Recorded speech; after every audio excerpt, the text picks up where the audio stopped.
অনেক চেষ্টা করেও বাচ্চাটাকে আমরা বাঁচাতে পারিনি। এই বিড়ালের বাচ্চাটিকে গতকালকে আমি রেস্কিউ করেছিলাম আর আজকে ও মারা গেছে। তো ওর সাথে কি হয়েছিল আর ও কিভাবে মারা গিয়েছে সবকিছুই থাকবে আজকের এই ব্লগে।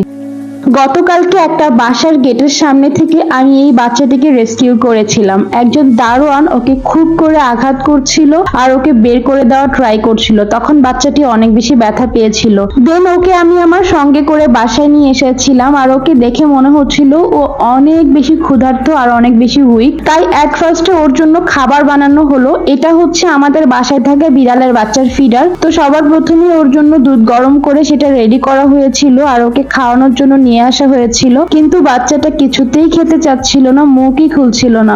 অনেক ট্রাই করেছি আমরা ওকে খাওয়ানোর জন্য, কিন্তু ও মুখ একবারের জন্য খোলেনি। তো আমরা হাত দিয়ে অনেকবার ট্রাই করেছি ওর মুখটা খুলে জোর করে দেওয়ার জন্য, কিন্তু ও কিছুতেই মুখ খুলছিল না। আমরা ওকে খাওয়ার জন্য জোর করছিলাম, কারণ ওকে দেখে মনে হচ্ছিল ও অনেকদিন না খাওয়া আর ওর শরীরেও অনেক বেশি ময়লা ছিল।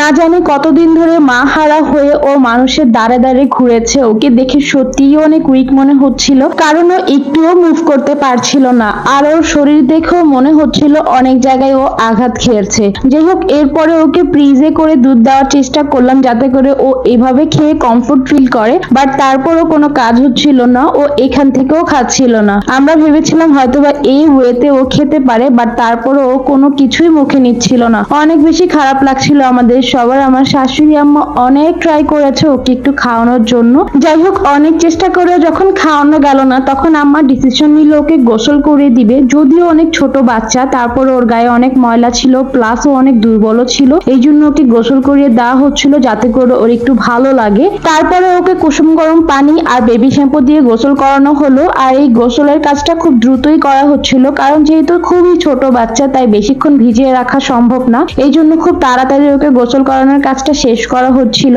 যাই হোক, আমার অনেক এক্সপিরিয়েন্স আছে ছোট বাচ্চাদের গোসল করানোর ক্ষেত্রে, তো উনি খুব সুন্দরভাবে বাচ্চাটিকে যত্ন সহকারে গোসল করিয়ে দিচ্ছিলেন আর আমি পাশে হেল্প করছিলাম। যাই হোক, বাচ্চাটার জন্য অনেক বেশি খারাপ লাগছিল। যে লোক ওকে আঘাত করেছে আল্লাহ যেন তার বিচার করে। এত ছোট একটা বাচ্চা, তার উপর বোবা প্রাণী, এগুলোকে মানুষ কিভাবে আঘাত করে আসলে সেটা আমার মাথায় কাজ করে না। যে বা যারা এরকম নিকৃষ্ট কাজগুলো করে থাকে আল্লাহ নিশ্চয়ই পরকালে তাদের জন্য কঠিন শাস্তি রেখেছে। এনিওয়ে, এরপর গোসলের সাথে সাথে ওকে একটা সুতি গামছা দিয়ে খুব ভালোভাবে মুছিয়ে দেওয়া হলো আর হেয়ার ড্রায়ার দিয়ে শুকানোর চেষ্টা করা হচ্ছিল। তো যেহেতু খুবই ছোট বাচ্চা তাই খুব দ্রুত ভাবে ওকে শুকানো হচ্ছিল যাতে করে ওর ঠান্ডা না লাগে, কারণ এমনিতেই ও অসুস্থ।